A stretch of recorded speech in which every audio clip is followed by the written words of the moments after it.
சென்னை சேர்ந்த சுற்றுலா பயணிகள் சென்ற கார் உதகை கூடலூர் சாலையில் விபத்தில் சிக்கியது. சாலையில் சென்ற கார் கட்டுப்பாட்டை இழந்து கீழே இருந்த வீட்டின் மேற்கூரை மீது விழுந்தது. பறந்து சென்று வீட்டின் மேற்கூரை மீது விழுந்த கார் அலறியடித்து ஓடிய குடியிருப்பு வாசிகள். காரில் பயணித்தவர்கள் லேசான காயங்களுடன் உயிர் தப்பினர். விபத்தில் சிக்கிய காரை மீட்கும் பணியானது தொடர்ந்து நடைபெற்று வருகிறது. சென்னை சேர்ந்த சுற்றுலா பயணிகள் சென்ற காரானது உதகை தேசிய நெடுஞ்சாலையில் விபத்தில் சிக்கியது. சாலையில் சென்ற கார் கட்டுப்பாட்டை இழந்து கீழே விழுந்தது. பறந்து சென்ற வீட்டின் மேற்கூரை மீது விழுந்த கார். கூடுதல் விவரங்களோடு நமது செய்தியாளர் அனிஷ் இணைகிறார். வணக்கம் அனிஷ், இந்த விபத்து தொடர்பான விவரம். வணக்கம்.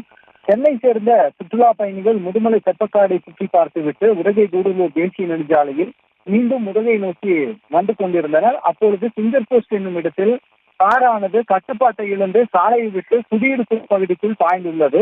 அங்கு பல குடியிருப்புகள் இருந்த நிலையில் கார் பறந்து சென்று கடைசியாக இருந்த வீட்டின் கூரை மேல் விழுந்துள்ளது.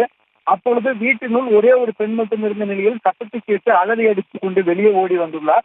காரானது வீட்டின் கூரை மேல் விழுந்ததால் எந்த விதமான சேதாரமின்றி காரில் பயணித்தவர்கள் உயிர் தப்பினர். இச்சம்பவமானது அப்பகுதியில் பெரும் பரபரப்பை ஏற்படுத்தியுள்ளது. ஜெயஸ்ரீ, விவரங்களுக்கு நன்றி அனிஷ். செய்திகளை உடனுக்குடனும் துல்லியமாகவும் தெரிந்து கொள்ள சப்ஸ்கிரைப் பண்ணுங்க.